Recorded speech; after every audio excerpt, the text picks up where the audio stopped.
Hello प्यारे बच्चों, इस वीडियो में हम आपका कक्षा 8 का जो हिंदी का नमूना प्रश्न पत्र मॉडल क्वेश्चन पेपर आया है परीक्षा 2023 का, उसको सोल्व करेंगे। ठीक है, देखिए पहले कुछ प्रश्न है वो वस्तुनिष्ठ हैं, यानी ऑब्जेक्टिव टाइप है। पहला है, वर्ष पर्यंत बदलने वाली ऋतुओं में से किस ऋतु के लिए ऋतुराज शब्द का प्रयोग किया जाता है? इसका उत्तर है बसंत ऋतु। दूसरा, चिड़िया जब घोंसला बनाती है तब वह अपनी चोंच से किस चीज को दबाकर ले जाती दिखाई देती है? तो घोंसले तिनके के बनते हैं, तिनका लेकर जाती है। पुडुकोट्टई तमिलनाडु में महिलाओं के लिए कौन सा कार्य सामाजिक आंदोलन बन गया था? उत्तर है साइकिल चलाना। चौथा प्रश्न है, मोहन चूड़ियां बेचने का काम करता है, मोहन का पेशा कहलाएगा मनिहारी। पांचवा है, हिंदी सिनेमा में आलम आरा फिल्म अपना एक महत्वपूर्ण स्थान रखती है क्योंकि यह पहली बोलती फिल्म है। छठा है, कृष्ण की चोटी बढ़ाने हेतु मैया उन्हें क्या क्या खिलाती है? दूध पिलाती है। योगेश ने गाय की रक्षा करने हेतु अपने प्राणों की बाजी लगा दी। यहाँ प्राणों की बाजी के नीचे एक लाइन लगी, इसे हम कहते हैं रेखांकित। रेखांकित मुहावरे का अर्थ है साहसपूर्ण कार्य करना। राम ने टोपी पहनी है, टोपी का बहुवचन होगा स टोपियां।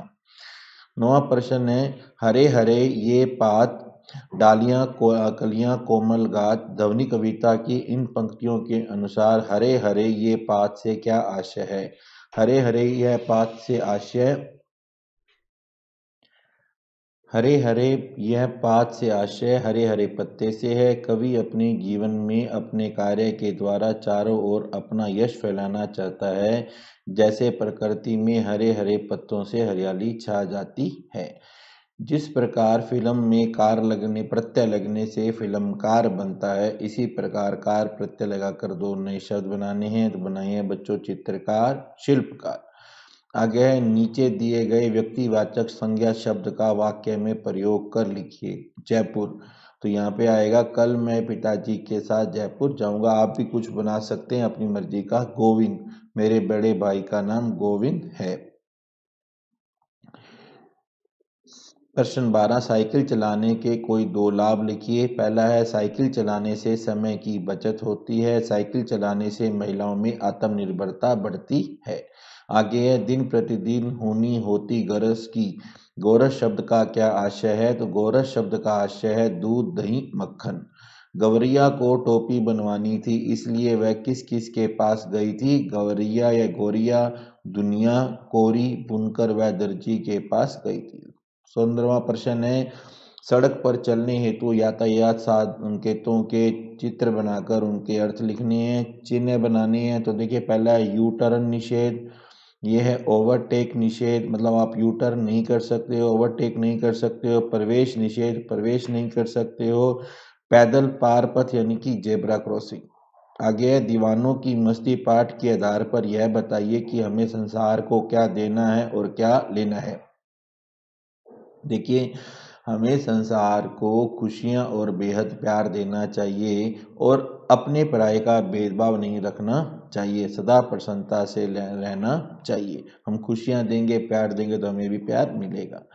निम्नलिखित शब्दों के पर्यायवाची शब्द का प्रयोग करते हुए एक एक वाक्य बनाना है। तो बादल, आकाश में काले काले मेघ गरज रहे हैं।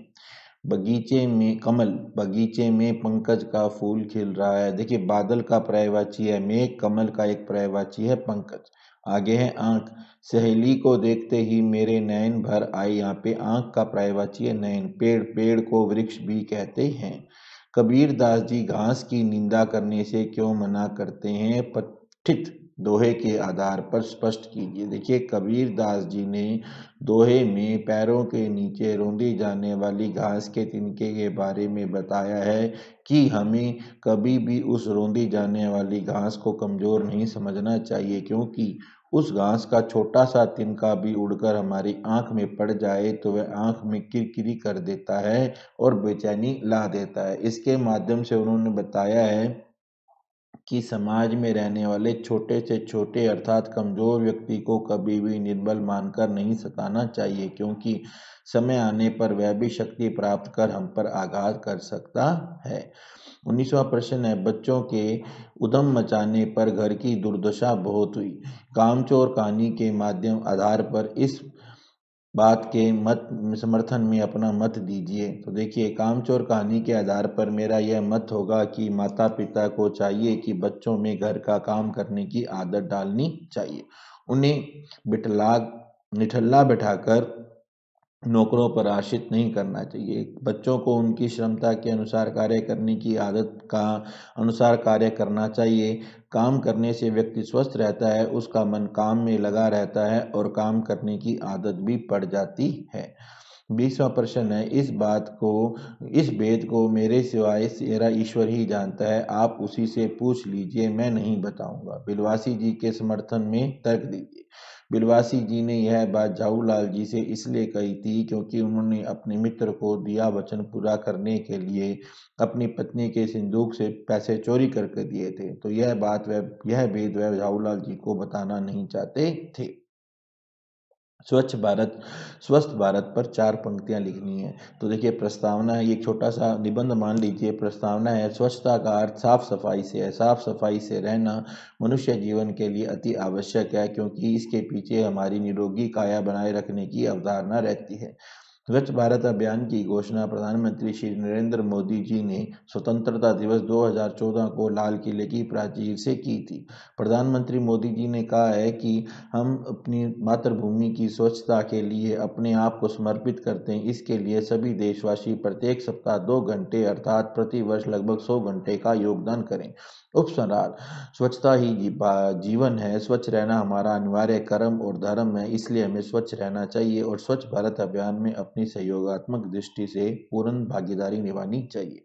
इसके बाद में तो हमारे पास में ये दो पठित गद्यांश हैं। तो इनमें देखिए, पहला गद्यांश जो है, जो ये वाला है, पोट्री कार में चाप रहे तुम, ये गद्यांश सवैया कवि नरोत्तम दास जी द्वारा रचित सुदामा चरित्र पाठ से शीर्षक से लिया गया है। सुदामा जी श्री कृष्ण जी के राशि ठाट बाट को देखकर संकोच करने लगे। ये श्री कृष्ण जी ने उन्हें जो उल्हाना देते हुए जो कुछ कहा, इसमें उसी का वर्णन है। व्याख्या, श्री कृष्ण जी ने देखा कि सुदामा एक पोटली को बार बार अपनी बगल में छिपा रहे हैं, तो श्री कृष्ण जी ने उनसे पूछ ही लिया कि भाभी ने मेरे लिए जो उपहार भेजा है वह मुझे क्यों नहीं देती हो। वे सुदामा से कहते हैं कि एक बार गुरुकुल में राजमाता ने हमें चने दिए थे, पर तुम मेरे हिस्से के चने भी खा गए थे। श्री कृष्ण जी ने मुस्कुराकर सुदामा से कहा कि तुम चोरी करने में बड़े चतुर हो। अपनी बगल में जो पोटली तुम छिपा रहे हो, उस अमृत रस से भरी हुई चावलों की पोटली को क्यों नहीं खोलते हो। लगता है कि तुम अपनी पिछली आदत नहीं छोड़ पाए हो, इसलिए तुम मुझे भाभी की भेंट नहीं देना चाहते हो। दूसरा जो इसका अथवा में गद्यांश है, मैं आपको वो भी करवा देता हूँ। प्रसंग, यह पद्यांश भगवान के डाकिय कविता से लिया गया है। इसके रचयिता श्री रामधारी सिंह जी दिनकर हैं। कवि ने यहाँ बताना चाहा है कि पक्षी और बादल भगवान के भेजे हुए डाकिये हैं जो मुक्त भाव से विश्व बंधुत्व का संदेश एक देश से दूसरे देश को पहुंचाना चाहते हैं। व्याख्या, कवि के अनुसार पक्षी और बादल भगवान के डाकिये हैं। पक्षी एक देश से दूसरे देश में घूम घूम कर और बादल इधर उधर घुमड़ घुमड़ कर आपसी भाईचारे का संदेश पूरी प्रकृति अर्थात पेड़ पौधों, तालाब, नदियों, सागर, पर्वतों तक पहुंचाते हैं। कवि का मानना है कि पक्षी और बादल के संदेश को प्रकृति तो समझ लेती है, लेकिन उसके द्वारा दिए गए संदेशों को मनुष्य नहीं समझ पाते हैं। अब हमारे को एक गद्यांश दिया गया है जिसके उत्तर हमें देने हैं। तो पहला है, पिंड किसकी ओर तेजी से बढ़ रहा था। इसका उत्तर है, पिंड तेजी से सूर्य की ओर बढ़ रहा था। हमारी पृथ्वी प्रारंभ में कैसी थी। हमारी पृथ्वी प्रारंभ में एक बड़ा आग का गोला थी। पिंड की आकर्षण शक्ति से किसका एक भाग टूट गया। पिंड की आकर्षण शक्ति से सूर्य का एक भाग टूट गया। अब विपरीत अर्थ वाले पद्यांश शब्द गद्यांश लिखकर लिखनी है। हल्का, भारी, अंत, प्रारंभ। तो अब आगे एक हमें प्रश्न लिखना है या एक संवाद लिखना है। मैं आपको प्रश्न लिखवा, ये जो स्थानांतरण प्रमाण पत्र जो प्रार्थना पत्र है वो लिखवा देता हूँ। सेवा में श्रीमान प्रधानाध्यापक महोदय, राजकीय उच्च प्राथमिक विद्यालय सज्जनपुर, विषय टीसी प्राप्त करने हेतु प्रार्थना पत्र। निवेदन है कि मैं आपके विद्यालय की कक्षा 8 की छात्रा हूँ। में आएगा, मैं आपके विद्यालय की कक्षा 8 की छात्रा हूँ। मैंने आपके विद्यालय की मेरे पिताजी बैंक में नौकरी करते हैं और मेरे पिताजी का स्थानांतरण सज्जनपुर से जोधपुर हो गया है। अब मैं अपनी आगे की पढ़ाई जोधपुर में रहकर पूरी करूंगी और वहां अन्य विद्यालय में प्रवेश लेना चाहूंगी। इसके लिए मुझे टीसी शाला स्थानांतरण प्रमाण पत्र की आवश्यकता है, अतः प्रार्थना है कि मुझे टीसी प्रदान करने की कृपा करें। वहाँ पे फिर आप दिनांक डाल दोगे जिस दिन आपका पेपर होगा और प्रार्थी है सोनिया कुमारी। इसके बाद हमें निबंध लिखना है, तो मैंने यहाँ पे बालिका शिक्षा पर निबंध लिखा है कि प्रस्तावना, समाज में कुछ बुराइयां स्वतः पनप जाती हैं, बाल विवाह भी ऐसी एक बुराई है। यह कुप्रथा अब सामाजिक जीवन के लिए अभिशाप बन गई है। बाल विवाह कुप्रथा एक अभिशाप। बाल विवाह की कुप्रथा हमारे देश में मध्यकाल में विधर्मी आक्रमणकारियों के आने से शुरू हुई थी। जबरन रोटी बेटी का संबंध बनाने में तथा कन्या अपहरण की कुप्रवृत्ति से लोगों ने बाल विवाह करना उचित समझा। बाल विवाह के दुष्परिणाम अनेक हैं। अशिक्षा, बेरोजगारी और गरीबी भी इससे लगातार बढ़ती रही। इस प्रकार बाल विवाह को अमंगलकारी माना जाता है। बाल विवाह रोकने के उपाय। बाल विवाह की बुराइयों को देखकर सरकार ने कठोर कानून बनाया है। इस कुप्रथा को रोकने के लिए कानून के साथ जन जागरण जरूरी है। उपसंहार, ये नई लाइन में आएगा उपसंहार। बाल विवाह एक ऐसी कुप्रथा है जिससे समाज में अनेक बुराइयां आ जाती है, अतः समाज को इस अभिशाप से मुक्त करना जरूरी है। तो प्यारे बच्चों, अगला जो वीडियो है उसमें हम आपका जो क्लास 8th का इंग्लिश का मॉडल टेस्ट पेपर है वो लेके आएंगे। तो चैनल को लाइक करना, सब्सक्राइब करना ना भूलना, वीडियो को ज़्यादा से ज़्यादा फ्रेंड्स से शेयर करना ताकि उनके भी अच्छे नंबर आएँ। Sharing is caring. Thank you very much. Have a good day.